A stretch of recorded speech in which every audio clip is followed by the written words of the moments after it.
Welcome back to the Wedding Community Podcast. Today I am joined by my friend Brad. Brad is the owner of Love Story Weddings, which is really a good name to grab. I don't know how you grab that name, but you definitely won there. So Brad and I, we connected over a Facebook group actually last year, and I saw Brad and what he had going on, and I thought it was very interesting. So we ended up scheduling a phone call with each other. It turned out that we had a lot of other connections that we didn't even know about. Turns out we were going to the same church, and we had a lot of mutual friends. And so I just really enjoyed learning about Brad's business and just kind of like what he was bringing to his couples. I felt like it lined up very well with kind of the policies that we have for our company. You know, we're very client first. We want to really treat our couples right and make them almost kind of feel like family. And I feel like Brad was really doing that. You know, I've met a lot of officiants. I would almost call them like your Las Vegas officiant. You know, they're just kind of in and out the door. They show up the day of, and then that's it. But Brad was definitely not that way. He was the total opposite of that. So I'll stop talking about you and I'll let you talk about yourself. You want to introduce yourself, Brad? Well, sure. Reverend Brad Hughes. I'm basically just a local Chicagoland wedding officiant that tries to do things a little bit differently than what everybody else does. Not just to set myself apart, but selfishly, it's actually to keep myself engaged just as much as the couples. No pun intended. But essentially, they are oftentimes looking for something very different. So I try to offer that is going to be a true reflection of who they are as a couple, and somehow it just took off. What I thought was going to take 3 years to get up and running from scratch actually took about 3 months, and all of a sudden I was overbooked. And then COVID hit, and so that's another topic. Yeah, I think we all have that story from last year. We all had our ambitions back in January and February, and then March is just like, nope, not doing it, not happening this year. So. But I've seen that you've still been doing weddings, which is great. I'm glad to see that you were kind of able to adapt with these like micro weddings and everything. I think that's crucial because, you know, a lot of people were just kind of waiting and they're like, I'll just wait for the 200, 300 person weddings to come back. And I don't know if we're going to see that for a little while. So. Sure. Yeah, some couples just want to be married. And so would just, pivot and help them do that. So Brad, how did you get started in wedding officiating? So I was a youth pastor for 14 years, and essentially over the course of time working with junior hires and high school and college age students, I oftentimes would end up doing their wedding because they met when they were in sixth grade. And then through the years after they graduated, they would oftentimes ask me to do their ceremony, and I was honored to do that. But I just never really saw it as a profession. I just did it as part of my duties at the church. Well, I would say a couple of years prior to leaving student ministry, I was trying to discern, is it cool or is it creepy to be a youth pastor at 50? And I decided it was creepy. And so I quit and I didn't have another gig. I didn't know whether I was going to continue working within the church or parachurch or what I was going to do. And basically, I got approached by a gentleman by the name of Reverend Dave Angle. He's known as the Wedding Rev in Chicagoland. He asked me to join his team, and I did. And he told the love story as the heart of the wedding. And I adapted what I did because I loved that so much to what he was doing. And we worked together really closely for about 2 years and really just came up with some very unique ways of doing weddings that focused on the couple rather than, let's say, heavy religion or lame jokes. It was basically just focusing on the couple and their guests, making ourselves less and making them more, so that it really became a true reflection of who they were as a couple. And that allows for everybody to be happy because that's why the guests are there. They're there for the couple. They love them enough to invite them, and the guests love them enough to show up. So why not focus on them? And oftentimes the love story isn't shared. And so that's ultimately what we focus on, because we find that everybody just truly loves it, and we keep it within a half an hour so that everybody can go to the reception excited instead of exasperated. I just find that it's a fail if the guests are wishing that the ceremony was over an hour and a half ago, because the officiant decided they wanted to blather on about what they think or believe or whatever, when in fact nobody really cares. And so I don't focus on that. I focus on the couple and allow everybody to just go and party. That's pretty much it. You speaking about that, it makes me think of a lot of weddings that I've seen. I mean, obviously I've seen a lot of weddings, but like when it comes to the ceremony, a lot of times what I remember from the ceremony, I mean, like, it could be a pastor and he's on fire for the Lord that day, and he's like, he's got this awesome sermon and this and that. But I don't really remember that normally. Like what I remember is what he said about the bride and groom and about their story and their love. And that even comes through in the film. Like he might have had this awesome sermon prepared and everything. I'm probably not going to use that, in their short film. What I'm going to use is him talking about the couple, because that's really like why everyone is there. And it all loops back together. It's not to say that it's not important for the pastor to do that part. I think that's just as important. But to be able to incorporate that and not just be, like you were kind of saying, like not just being like the funny guy shows up the day of, cracks the same jokes that you crack at every wedding, and you move on, maybe even like mispronounce their names, like that kind of thing. Like you're taking it a step further, you're taking the time to know them. So when you're telling the story, people might, I don't know if this happens, but I can almost see like people come up to you and be like, oh, like, how do you know the bride and groom? Like, are you their uncle or cousin or something like that? Yeah. I've had that a lot, oftentimes, where somebody will come up to me after the ceremony and say, so how long have you been a part of the family? And I'm just like, I just met these guys, a couple of months ago. Sometimes it's a couple of years ago. It just depends on how they, get to the decision to hire an officiant. Oftentimes, if they're going to do a wedding outside of, let's say, the Catholic Church, the priest won't do the ceremony outside the walls of the Catholic Church. So they kind of need to do a little bit of research to find out who is it that we really connect with and is going to really present something different, if that's what they're looking for. And if I only did the weddings that I wanted to do, I would have quit this, a decade ago, because it's the couples that make it so unique. And so essentially, I never want to discount the fact that God thought up this amazing idea called marriage. I think it really is wonderful. And I think he really is smart and awesome for coming up with it to complete us and to honor him and all the things that marriage does. And yet I can say everything that I want to say about love in about 4 minutes. I've said it hundreds of different ways, in very biblical ways. I just want to shorten that so that nobody really feels as though they've been, treated as though this is their personal church service, when in fact it's that couple's wedding. And so that balance is really interesting to achieve. But yes, spending that time with the couple to really get to know them, not only through the consult, but also through what I do, which is an additional 2-hour planning meeting with them after they've filled out a questionnaire that really helps me to understand what not only their ceremony preferences are, but also their love story from each of their perspectives. Because if they disagree, I can have some fun with that too, when I write their script. Because conflict, it really works not only in sitcoms and whatnot, but it also works in a ceremony when you're telling a story.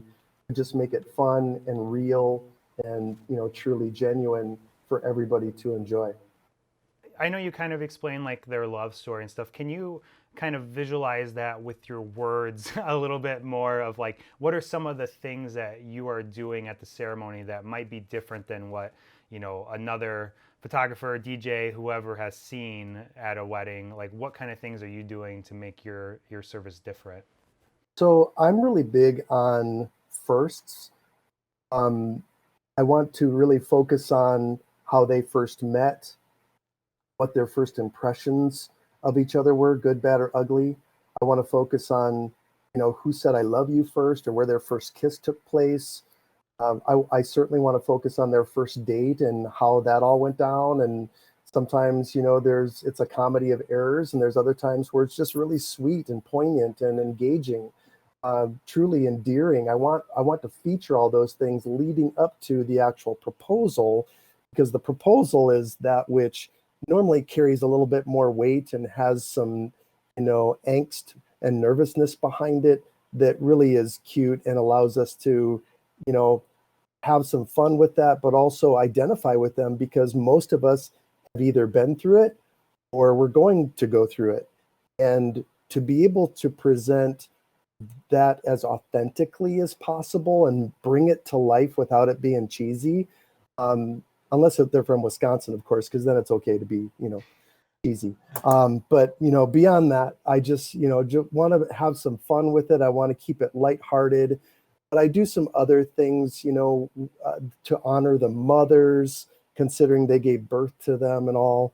I want to make sure that I focus on the parents when they have been married for a very long time. I just met with a couple earlier today whose parents had each been married for more than 30 years. I want to highlight that and really kind of champion that, because it's becoming more and more rare, with the divorce rate in America being about 50%, with believers and non-believers alike.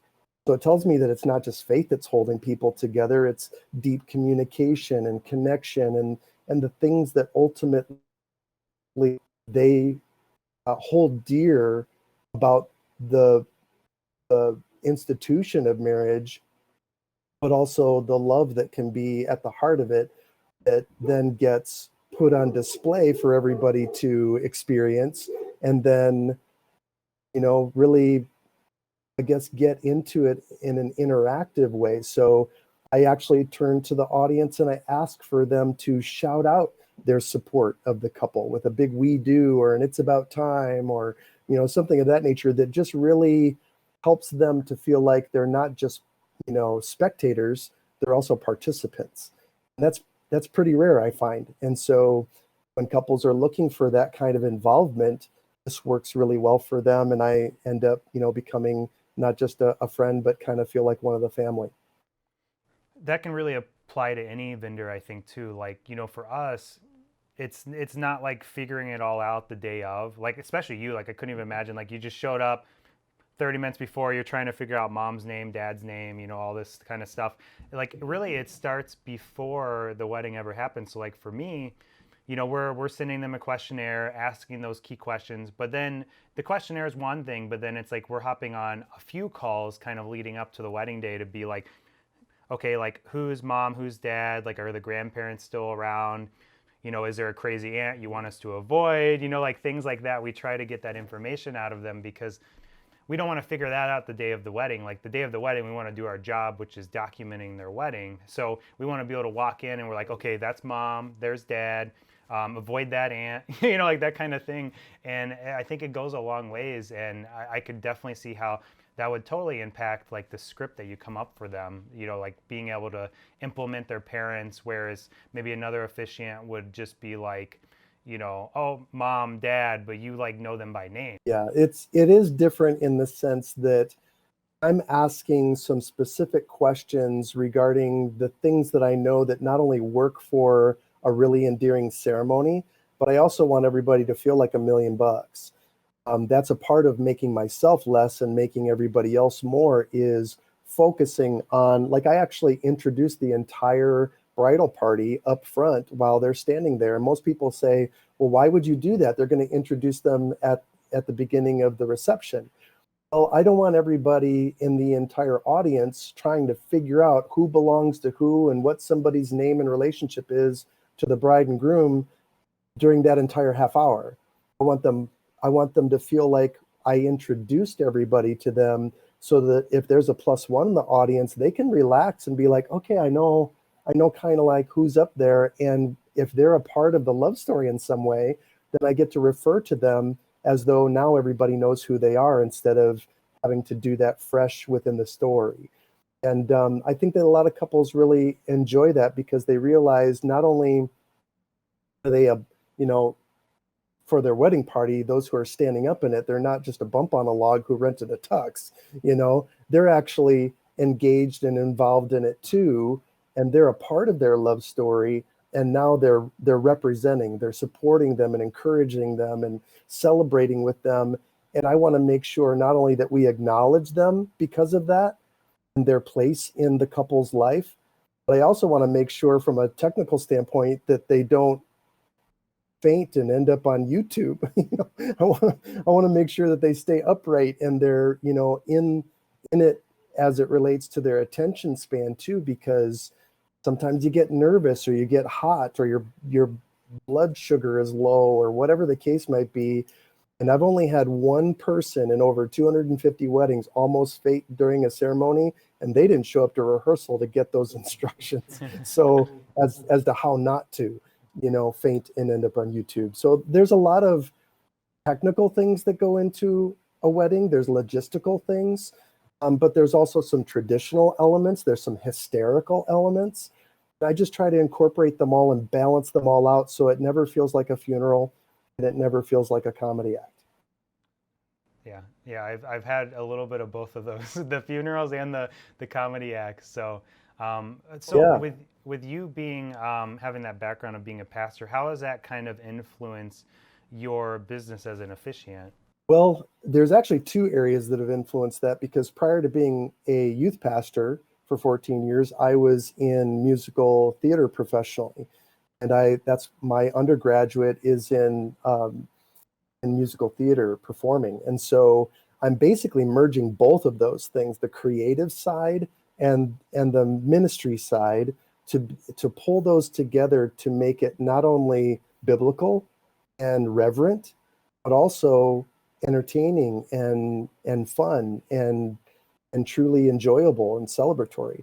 I think when those two things come together, oftentimes couples are looking for that kind of balance, whether they're still practicing in their particular religion or not. They oftentimes still want some kind of acknowledgement that that's important, and that's why marriage is important, is because God thought it up for our good and for his glory. And so when you put those two things together and then envelop into the core of that the love story of this particular couple, that has benefited the business mostly because couples don't want, from at least the couples that I work, don't want the regular same old traditional wedding. They want something that's going to stand out and be unique and truly unforgettable. And that's what I try to deliver by using their very own story to achieve it. And when they realize that that's how I make the ceremony so unique, it's really because of them, I can then turn around and give them all the credit when somebody's saying, "Great job, Pastor," or, "That was amazing. I've never seen anything like that before." I can say, "Well, it's the couple that made it wonderful. I have an amazing story, and I just put it together for you all to enjoy." And that really is something that travels by word of mouth pretty quickly. And I would say the majority of the weddings that I do are by referral, because somebody attended a wedding that I did, and thereby, like, I just got contacted from a gentleman who attended a wedding that I did, and his daughter's going to finally be married here 2 years later. And he asked me, "Are you still doing weddings? Because we want you to do her ceremony." And I said, "Absolutely, let's chat." So those kinds of things are pretty frequent because it sticks in people's minds, and they think to themselves, "I wish we had done that for our wedding," or "We're going to do that for our wedding in the future." And if they hold on to my business card, or at least, the concept, they can search love story weddings pretty easily, and I pop right up on Google.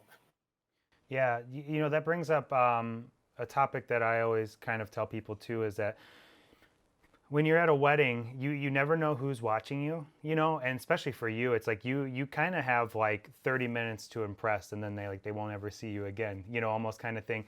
And like for us, we're with them like all day. So like, for example, if like, you're the DJ, you want to you want to like just knock it out of the park. Like even if you're having a bad day, like maybe something went wrong with the speaker, like whatever the issue is, you want to try to hide that. You don't want them to know and pick up on that, and you just want to focus on the good and the positive, and just really impress. Because like you were kind of saying, like there could be someone sitting in that crowd that is about to get engaged, and you're gonna be the last officiant that they heard. And so for them to be like, wow, that was really good, and then like the next week her boyfriend pops the question or whatever, and like you're going to be like, whenever they're like starting to go down the list that they get from the wedding wire or whatever, they're going to eventually hit officiant, and they're like, oh yeah, remember so and so's wedding and the officiant they had, let's give her a call, I mean, or sorry, let's give him a call. And that goes the same with like everything. Like I know myself, I've had brides that I guess I didn't even know this was going on, but they had been tracking me for years. Like they weren't even engaged or anything.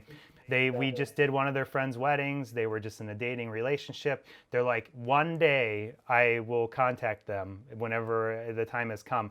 And if I was like a total jerk to everyone at the wedding and all this kind of stuff, they would have never like wanted to use me. But because like they were impressed not only with like the way that I acted at the wedding, but the final product, they bookmarked me till that day came. And yeah, I think sometimes we think of like our clientele or like the engaged couples, but sometimes it's like there's already bride and grooms planning their wedding before they've even gotten engaged. So That's right. That's right. And that's my hope, is that people will remember, oh, what made this so unique was the love story, and then look that up, because with that being the name of my my ministry, my business, Love Story Weddings, it's a really quick and easy search. But it wasn't the first name, like I mentioned early on. I had two other, actually, I had hundreds of names that I came up with for a wedding, ministry to couples. But I had decided that I was going to call it Happily Ever Laughter. And my daughter, who is 25 and works for American Airlines, her name is Taylor. She vetoed that, and she said, "No dad jokes." And I was like, "Okay, fine. Then I'm going to call it This Is Us Weddings." And if you're familiar with the program, Terry and I are fans of that series on television. And Taylor says, "Oh, so what you're saying is, when this is wildly successful, you want a major television network to come in and sue you and take it all away." And I was like, "Yeah, not so much." So I said, "Fine, I'm just going to call it what it is, in the hopes that when couples hear Love Story Weddings or see my logo, which actually has my wife and my fingerprints in that heart." I don't know if you've ever noticed that I before, never but noticed that. And now that's all I'm ever going to see. It's going to be like the FedEx logo, like you don't see the arrow yeah, until someone points it out. Now that's all you see. well, I was going to put a picture of us in there because she's so supportive of what I do, but I knew that she would kill me, so I stole her fingerprints instead, and somehow she was okay with that. Now people across the world can steal our identity, I guess. But in the grand scheme of things, it was really just about calling it what it is, in the hopes that people would think to themselves, maybe our love story is going to get featured as the heart of the wedding. And that's what I do. And rather than talk about that on like a recorded video, I actually have an explainer video that's like 60 seconds, that is a cartoon, to explain that to couples, so that I don't have to talk to a video and be like, "Hi, I'm Reverend Brad, and we want you to try this." And I can't be that guy. So I just try to do something a little different, a little bit more creative, and hopefully that's in alignment with everything else that I do for the couple. Yeah, I've seen the video. It's super fun. I'll have to include that in the description in the show notes. I think it'd be really cool for people to check out. And it's a unique excuse me, it's a unique way to advertise yourself, because just like you were saying, when I think officiant, and I've seen other officiants, and they're great at what they do, but like if you go to their website, it's like their face front and center, and for some people that works, but that's not like everyone. Like sometimes you kind of need to hide behind some graphics and stuff, and then when you get on the phone with them, it's you can do your normal kind of like pitch or whatever it would be and talk with them. But yeah, like that, like first video, having something interesting like that is a really good idea. So Yeah, and I wanted to, over the course of time, develop a team, which I have. I've got about, 6 officiants underneath me who I train personally to do what I do. And they're all very good friends. They're all amazing at you know, expository speaking and just, presenting, and they care, so you put all that together and they can reproduce what I do. So when I get double booked or if I cost too much or whatever, I can refer them to one of my team members and they do a phenomenal job for them. And it's exactly what I do. So they don't have to worry about, is this going to be, just a hokey version of that? No, it's going to be the quintessential love story wedding, the way that I would craft it myself. And so I'm happy about that because it allows more couples to experience this instead of the same old, or that, smarmy, comedian style, wedding. They get something really genuine, fresh, fun, unforgettable, and that's the goal. The goal is to have something that's uniquely them, that everybody, when they go to their reception, are going to say, that was so you, and then I'm not even in the picture. They're not even like, where did you find that guy? They're focused on the couple because it's their love story that made it so unique. I think a lot of wedding business owners, like, they want to grow, they want to become, an actual business and kind of be outside themselves. Like, it's not just them, they're kind of growing. How have you found the process to be in finding people you trust? Because that's one thing I hear a lot, especially when you start getting into like the creative world, like photographers and videographers. There's this like struggle of like, well, I want to have someone do my editing, but no one can edit like me, or like I want to have someone shoot for me when I'm already booked, but they can't shoot for me. How have you gone about that, finding the right people and training them up? I knew for sure I was going to have trust issues because this is my, it's my baby. I want to take care of it and make sure that it's got a good reputation, that, it's got great reviews, all of those kinds of things. And I thought, boy, if I bring more people onto the team, I'm starting to like let go of that control. And I thought, I have to trust myself to choose the right people who are better than me to be able to do what I do. So that was my goal. And it took me 2 years of shaking hands, and every person that I shook a hand with, I would think in my mind, could they do what I do? And after a sea of no's, 2 years later, I shook somebody's hand. And I was like, wow, Brian would be amazing at this. And I asked him right then and there, I didn't let go of his hand. And I was just like, tell me something. Have you ever thought about doing weddings like part time in addition to your pastoral role at the church? And they're like, no, I haven't. I said, would you like to talk about it? And we just met at a Panera and talked it through. And they were like, yeah, I'd love to do that. So I just brought on like 4 guys and then I trained them all at the same time to do what it is that I do and really get a feel that they know what I'm talking about, not only by training them, but I also have them sit in on a consultation. I have them sit in on a 2-hour planning meeting. I have them sit in on a rehearsal, and then finally the wedding itself. So they have 4 very important meetings that I have with every couple that they have to sit in on and witness firsthand before I'll even let them stand in front of the audience and a couple to do a love story wedding. And they're doing a phenomenal job. So I was really glad that I pulled the trigger and trusted myself enough to trust other people with something that is really important to me, and doing a phenomenal job for couples. Yeah.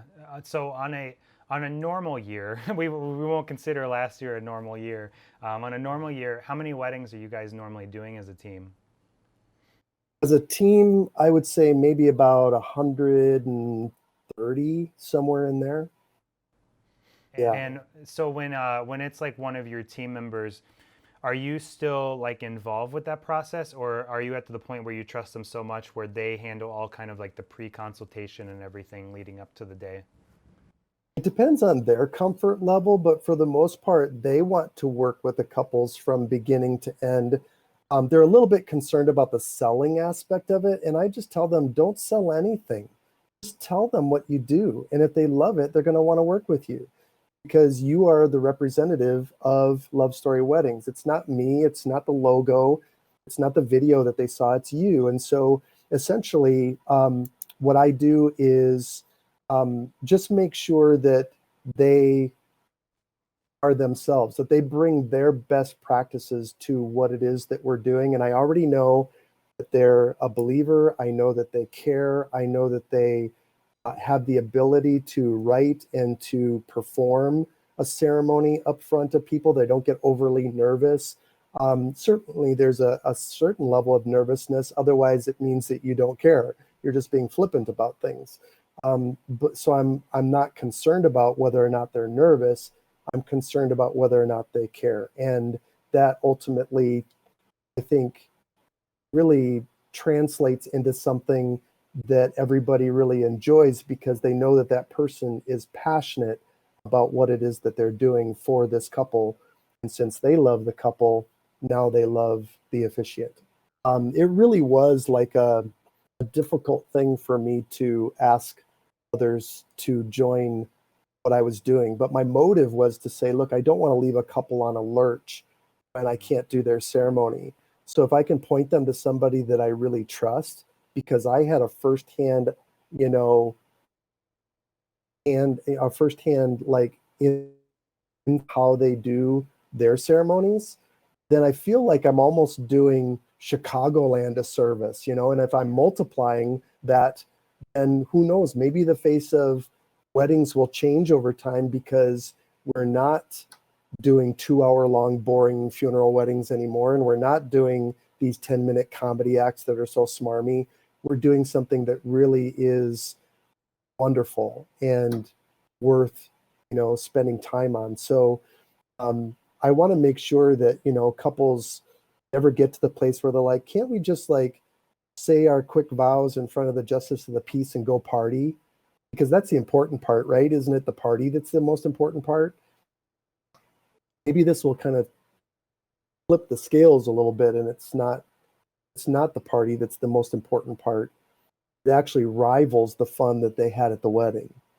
Yeah, it takes someone like you to kind of coach them with that too. For myself, I've gotten the occasional couple where they're like, well, we don't really want you to be there in the morning, but we would like you to maybe, be there for a couple hours during dancing. And I'm always like, all right, hold up a second. So what you're telling me is, you want me to miss like some of the most important moments of the day, like, your mom helping you get ready and seeing your dad for the first time when you're in your dress and like exchanging letters with your fiance and all these things. So like you don't want me to capture that, but you want me to capture all of your guests like getting wild on the dance floor for 2 straight hours. And it's like, it's like you have to kind of think like sometimes they think like the party is like so important, but really like for me, I mean I guess for the DJ that is like the most important part, but for like say me and you and like the photographer and a lot of other vendors, it's really like the leading up to the day and then the ceremony. And then even when it comes to the party, like for me, the most important parts of the party are like the toast, like the interaction of people. Like that's the stuff that they're going to go back to and want to like relive over and over and over again. Like it's cool to see the dancing footage, but it's like, how often are you really going to want to go back to that? It's like people were sweaty and, you might have that crazy relative that drinks a little too much or whatever that you're dealing with and stuff. So, it's true. It's like sometimes they kind of need us to guide them and to kind of understanding, okay, this is what's really important. Yep, for sure. And I think it comes down to past, present, and future. I'm oftentimes dealing with the past that I'm going to be sharing in the present. And you're capturing that by, still photo and video in the present, and then also doing some things for their, reception in the future. And so when all that kind of like gets put together, they can see that maybe in the preview video or in the longer, the long version video that you put together for a couple. It's amazing because they get to relive the past, the present, and the future in ways that, hopefully make them always really hold dear their marriage. Because in the grand scheme of things, and I'd be willing to say this, live, I want them to have an amazing ceremony, but I want them even more so to have an awesome lifelong marriage. And that's why I offer premarital counseling and some of the extras that I do, because that's really where the rubber meets the road is when you're doing life day to day in COVID season, in quarantine, and how do you survive that? And not just survive, but how do you thrive in your marriage in the midst of that? And so bringing that to the forefront in terms of elevating the importance of certain things that couples just aren't thinking about. Oftentimes they're thinking about their big day. They're not thinking of all the big days that they're going to have moving forward, which could impact their lives and their marriage for good or for bad. Yeah, and I would hope like what are the product we're doing is like helping with that too. It's one thing that like I'm capturing the day, but I'm not really just capturing it for the day for that like following week and that excitement and everyone posting on their Facebook. I'm doing it for the years and years and years and years down the road where, they start having kids and those kids start having kids, and to be able to have this relic, basically this like family heirloom, that they could go back to. And the last thing that, you want them to go back to it and be like, man, we shouldn't have hired that officiant. Like you want them to be able to go back to it and they hear you Yes. telling their love story and like reminding them because, for a lot of the day, like the toast, for example, there might be a little bit of that, like the best man might make a joke about how they met or something, but to be able to have like a full, almost like 30-minute narration of like, this is how they met and this is like how they came together and this is about their family, and to be able to pull pieces of that out of that ceremony and use it, it's really cool. And it's like a full package thing of like, not only is this like documenting their day, but it's really documenting their whole love story, like everything that happened leading up to this day. Love that. So yeah, and that's why I push it. There's a lot of couples that are like, we're not doing videography. And I'm like, so tell me, is that because of a financial issue or is that a we'll never watch it issue? Because those are the only two excuses that couples have ever given me for not doing videography. And I always tell them, look, if it's a financial issue, sometimes you can bundle that together with your photography and that will make for maybe a cheaper option for you. But in the grand scheme of things, a lot of videographers are doing the preview videos that are 3 to 5 minutes long, the length of a song. You could so easily put that on Facebook, and everybody who didn't have the benefit of attending your wedding gets to see the highlights. And you can always, within a moment's notice, flip open your phone, not a flip phone, but maybe, scroll up and see your love story being featured right there on Facebook where you posted it anytime you want to have a warm, fuzzy memory of your big day. And I think that is worth its, like, even if the videographer doesn't give them the 3-hour version of the wedding that they think they'll never watch, it's still so easily accessible to watch the 3-minute version that they'll always have that, at their disposal whenever they want to be able to watch it. And I think that's an incredible thing that I don't have. I got to find my VHS tape in the garage when I'm cleaning it out someday. And it always like feels like the Griswolds where I'm in there like shaking in the winter while I'm watching my video on my kid's old, combination TV, VHS player. And that eats tapes, by the way. So I don't even know if my wedding tape still works, So those are just things that I try to impress upon couples to make sure that they don't miss out on something that could hold that memory for decades to come. probably out of like all brides that get polled on like what's your biggest regret of the wedding day, it's typically I didn't hire a videographer or I didn't invest enough into the photo and video. So it's like, either one or two things of where it's, they just didn't even get it. And like within like a week, they're regretting it, or they kind of skimped on the photo and video because they didn't think it was important. And they spent all their money on the shrimp cocktails and, stuff like that is gone in 2 seconds. So, those are always gone tomorrow. Those are always huge regrets. And I think we kind of have a purpose to help educate couples on that when we talk to them. It's not selling them, it's explaining to them and hoping they understand. And some might not ever understand, or for some, they might just not care. Like there might be a lot of people, they're just like, you know what, we just want to get married at the town hall, or we just want an officiant that's quick, easy, transactional, and that's fine. That's what they're looking for. But we hope that like with our education and just kind of explaining things to them, that they come around and they're like, yeah, this is more important than just like a quick, easy fix. Like we need like someone to bring like the whole ceremony to life, or we do need a video because we want to be able to go back to this in years. So I think that's all important. And that kind of leads into my next question. So I know you said a lot of your leads do come in through referral. For the leads that do come in where they're like a cold email, how do you, I would love to kind of hear like your process from kind of start to finish, and how you kind of try to separate yourself from others, because I'm sure you get these emails, because I do. It's the very generic, hey, I'm getting married on this date, what are your prices? So like how do you respond to that? Because obviously I'm going to guess your prices might be a little bit more than a lot of other officiants, but I think it would be worth it. But it's like if you just gave them the price, they're going to be like, whoa, walk away, But so how do you transition them out of that question and to like be able to explain to them what's going to make you different? I could actually share with you the actual verbiage that I use in my email, but basically, I send them an email that just lets them know um, what my process is. And I try to get off of pricing and onto their preferences. So really all of my pricing is based on the preferences that they let me know that they have when I'm sharing with them ideas over the course of a 2-hour consultation. So all of my consultations are exactly 2 hours long. And most couples are actually very appreciative of that because they feel like the time has gone really quickly.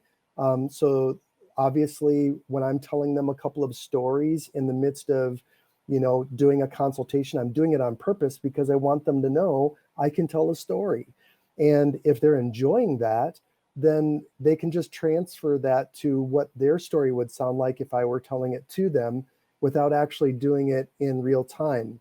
But essentially, what I do is when a couple contacts me and they say, pricing, question mark, sometimes that's all it says. It doesn't say, hey, we found you on Wedding Wire or The Knot, and we watched your video and it was wonderful and we think we're a great fit. Can you tell us a little bit about your packaging and pricing? Sometimes it just simply says pricing, question mark. And I always have to laugh a little bit, and then I basically say in an email, I ask them more questions.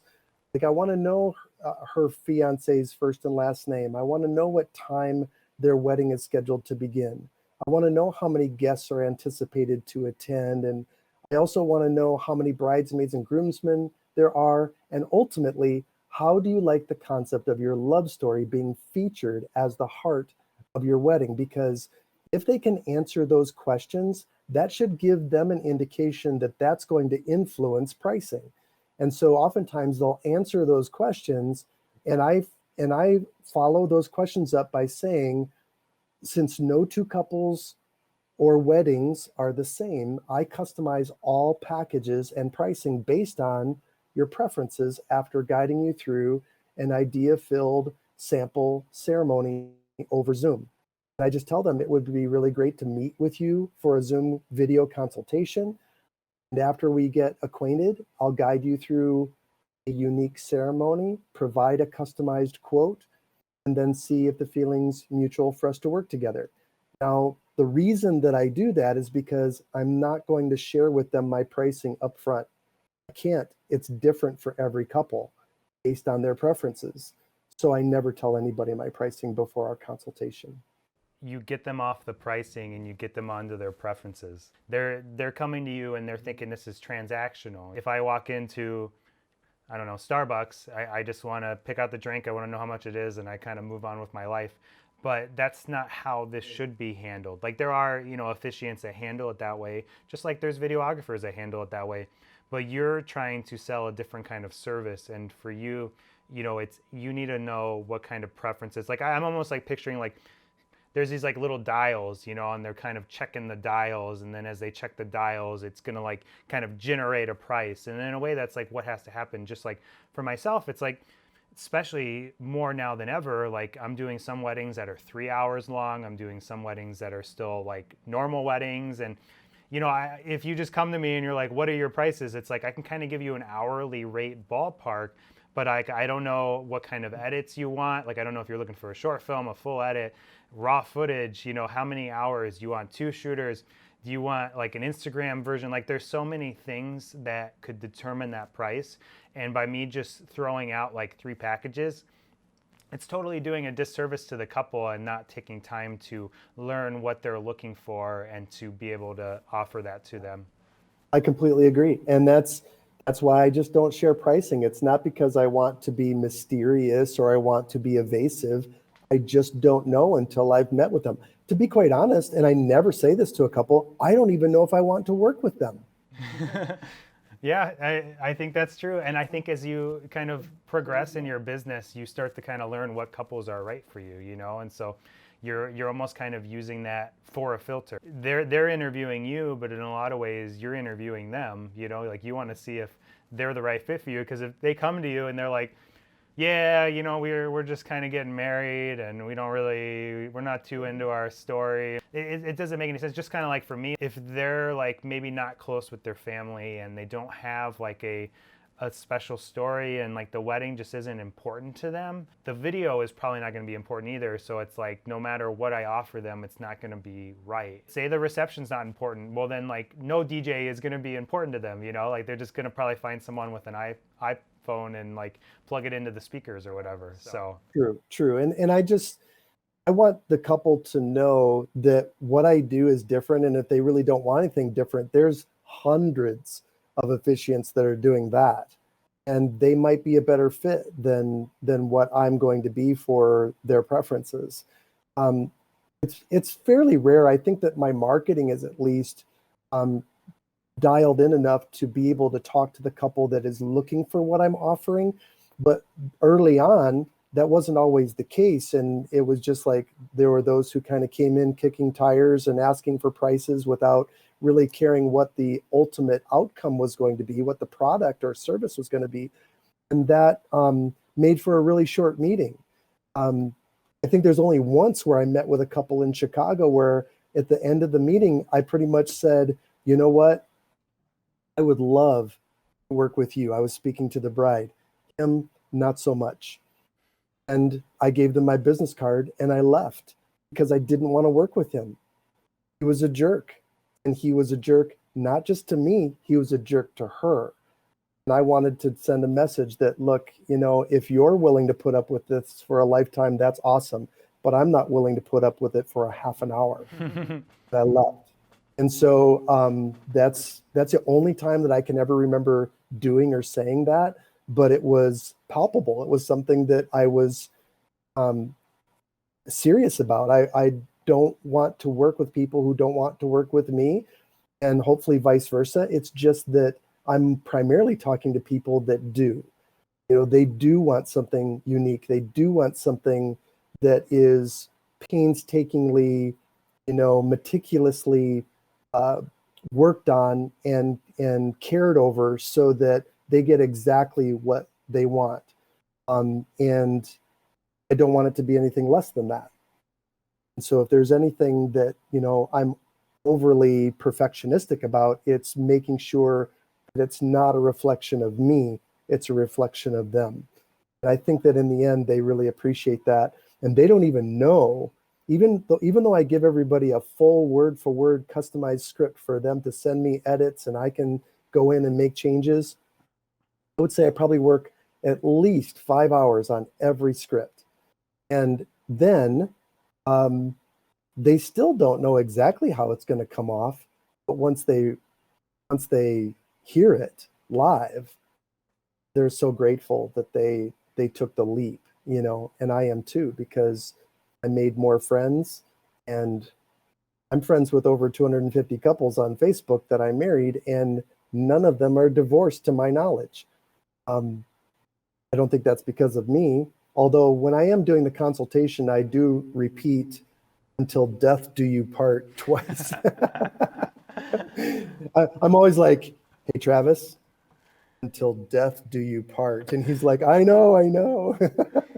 Because I really want them to experience that. I want them to have a full, lifelong, awesome marriage. And if it takes, saying that very serious thing twice before we move on to more fun things, I'd rather say it to them there during the consultation than during the ceremony itself. So it's a lot of fun because every couple is just so different, and I need that variety to stay engaged myself. And that, I've never held a job for more than 7 years. I always get the itch and I got to go do something more creative or more challenging. And this has provided all of that and then some, to the extent that I think I'm going to break my record. And that'll be a fun day. Assume like I'm a officiant and maybe I'm kind of stuck in a rut of being that kind of cheap, quick in and out officiant, and after hearing what you have going on, I want to like change. I want to adapt and become, an officiant that's giving like a full experience. What are some tips and some advice you would give someone that's looking to make that transformation? Listen to what your couples are saying.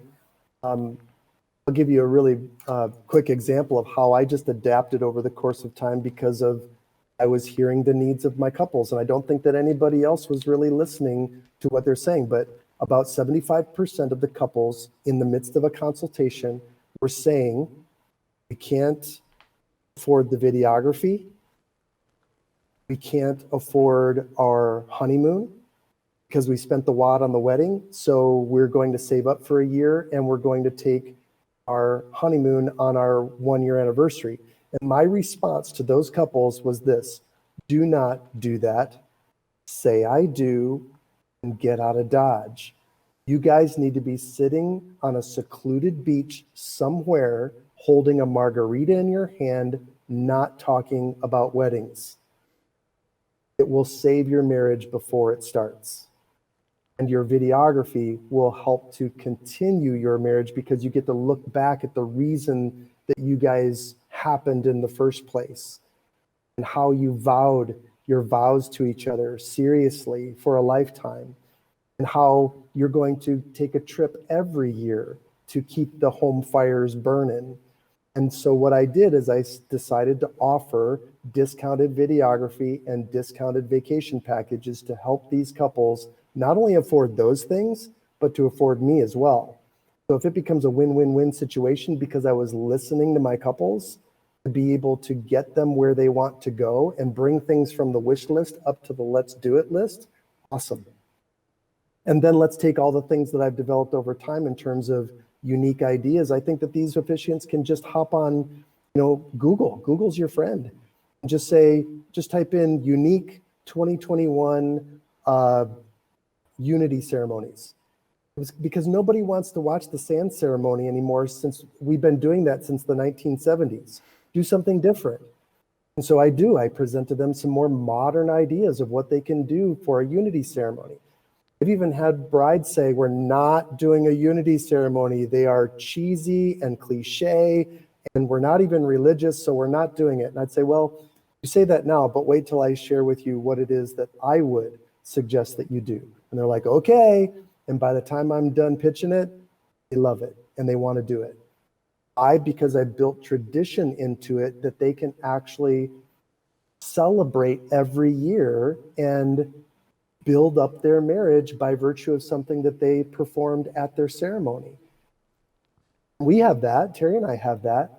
Actually, it's her tradition, but I love her, so it's our tradition. She loves Swarovski crystal. And not just any. She loves the limited edition ornaments that they make every year for Christmas that are none too cheap. They started making those in 1991. That's the year that we got married. So consequently, Terry, since we're coming up on our 30th wedding anniversary this July, she has 30 of those ornaments because I give it to her every year for Christmas. If I don't, I'm in the doghouse until it's under the tree, because it's something that she really loves. And so essentially what we do is we don't put those on the tree. We put them in a curio cabinet and we reminisce about special dates, that are the years that are important to us. We do that in addition to our date nights that we do each week, that we do, weekends away and these international trips that we used to take, pre-COVID, because it helps to keep the home fires burning. And the other reason we don't put it on the tree is because the one from 1991 is worth $2,500 today. Like I spent $25 on that thing. But they have appreciated over time, hopefully much like our marriage has, and that's what I want every couple to experience. So I'm going to give them ideas that not only create an amazing ceremony, but create an awesome lifelong marriage as well. That's what's important to me. And if those other officiants are used to just doing what I call conveyor belt weddings, where they're just doing elopements and they do like 300 weddings a year and they're in and out and they're doing 10 of them a day, that's great for them. I just want to do something more special and meaningful to the couple that is going to last a lifetime. And that memory, I hope, is one of those things that they have, is all the way back to their ceremony where we featured their love story as the heart of their wedding. And then I just threw them a bunch of other unique ideas that are pretty staple for weddings. We just did it in a different way so that everybody was like, whoa, I've never seen that before. And by the time the 30 minutes is done, they're like, oh, it's over already? That's what I want audiences to feel. That's what I want the couple to feel, so that when they're walking back up the aisle, when everything is said and done, they can say, that was so us. And hopefully another couple in that audience will give me a call and try to reproduce that their way for their ceremony as well. And it will feel just as fresh and fun and unique as everybody else's. It'll just be from their perspective with their story and some unique ideas to really pull it all together and support it and make it a really unforgettable experience. Happy tears. Thank you for your time and coming on. And I think this is a lot of fun. And I took a lot of notes, which that's always a good thing, not a bad thing. So there's lots of notes on some great stuff that you said. I mean, there's like, I try to usually find like kind of that tagline or that catchphrase out of it. And there's like 4. So I'll have to decide which one was the best. But thank you again. Do you want to just let everyone know where they can find you? What's the best way to follow you and to connect with you? Yes, easiest way is lovestoryweddings.org. Lovestoryweddings.org is the website where it has like a contact form to be able to give me enough information to know whether or not we should have a consultation. But beyond that, there's just some pretty simple, information on there as to what I do, pictures of what I've done, and one video. I don't put a ton of videos, although I have a lot of videos. I only have one on my website because I think it's representative of what I do. So lovestoryweddings.org, or you could catch me on my email, which is rev.bradhughes@gmail.com. All right, great. Well, thank you again, Brad. I appreciate your time. And until next time, we'll see you around. My privilege. Thanks, Travis.